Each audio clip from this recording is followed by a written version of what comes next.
রাত গভীর হলে কিছু বাড়ি আর নিঃশব্দ থাকে না। কাঠের আলমারির ভেতর থেকে হালকা খস খস শব্দ আসে। জানলার ফাঁক দিয়ে ঢুকে পড়ে এক অচেনা গন্ধ, পচা ধূপ, ভেজা মাটি আর রক্তের মতো ভারী। যারা এই গন্ধ চিনেছে তারা জানে কালপুরুষ কাছেই আছে। কালপুরুষ কোনো সাধারণ প্রেত নয়, সে জন্মায় না, সৃষ্টি হয়। বহু প্রজন্মের পাপ, অবহেলা আর বাস্তুদোষের জমাট অন্ধকার থেকে সে ধীরে ধীরে রূপ নেয়। প্রথমে বোঝাই যায় না, বাড়িতে শুধু অশান্তি বাড়ে। হঠাৎ রোজকার হাসি থেমে যায়, অসুখ লেগেই থাকে, টাকা হাতে এসেই ফুরিয়ে যায়। আয়নায় তাকালে নিজের চোখেই নিজেকে অচেনা লাগে। কালপুরুষ কখনো হঠাৎ আসে না, তার আসার আগে পাঠায় দূত হিসেবে এক প্রেত। সেই প্রেত ঘরের কোণে কোণে বসে শুভ শক্তিকে চুষে নেয়। ঠাকুর ঘরের প্রদীপ নিভে যায় অকারণে, রান্না করা খাবার পচে যায়, গভীর রাতে কারো নাম ধরে ডাকার শব্দ শোনা যায়। তখনও যদি সাবধান না হওয়া যায়, তখনই জেগে ওঠে কালপুরুষ। তার চেহারা কেউ পুরোপুরি দেখেনি, আলো আঁধারিতে শুধু বোঝা যায় মাঝারি গড়ন, গা ঘন লোমে ঢাকা, রং কালো নয়, কালো ছায়ার মতো, মুখ নেই অথচ তাকিয়ে থাকার মতো অনুভূতি। কখনো ধুতির মতো কিছু ঝুলতে দেখা যায়, কখনো পিছনে লম্বা এক ছায়া, লেজ না ধোঁয়া, বোঝা যায় না। সবচেয়ে ভয়ঙ্কর তার উপস্থিতি বোঝা যায় নারীদের আচরণে।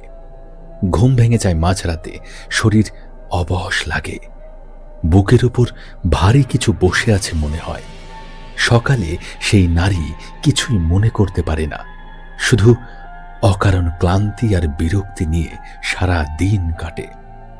কালপুরুষ নারী শক্ত, এ কথা লোককথা নয়, অভিশপ্ত বাস্তব। পুরনো বাড়ি তার প্রিয়, বিশেষ করে 3 তলা বাড়ি।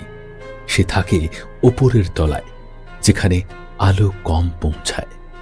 আশ্চর্যের বিষয়, সেই বাড়িতে উই পোকা ধরে না, যেন প্রকৃতিও ভয় পায় তাকে। যে বাড়িতে কালপুরুষ ঢোকে সেখানে মৃত্যুও ঢোকে ধীরে ধীরে, হঠাৎ নয়, 1 বছর পর। যারা বাড়িতে থাকে তারাই আক্রান্ত হয়, দূরে থাকা আত্মীয়রা বেঁচে যায়। কেউ কিছু প্রমাণ করতে পারে না, ডাক্তার, জ্যোতিষী, তান্ত্রিক সবাই ব্যর্থ হয়, বিশ্বাস ভেঙে পড়ে। আর তখনই কালপুরুষ সবচেয়ে শক্তিশালী হয়। সবচেয়ে ভয়ঙ্কর সত্যটা এই, কালপুরুষকে তাড়ানো যায় না, তাকে শুধু দমন করা যায়। আর যদি সে পুরো জেগে ওঠে, তাহলে একটাই পথ খোলা থাকে, বাড়ি ছেড়ে পালানো। কালপুরুষকে দমন করতে গেলে ভয় বা প্রেত চর্চা এড়াতে হবে। ঘর পরিষ্কার ও আলোকিত রাখতে হবে, এঁটো কাঁটা বেঁধে বাইরে ফেলতে হবে।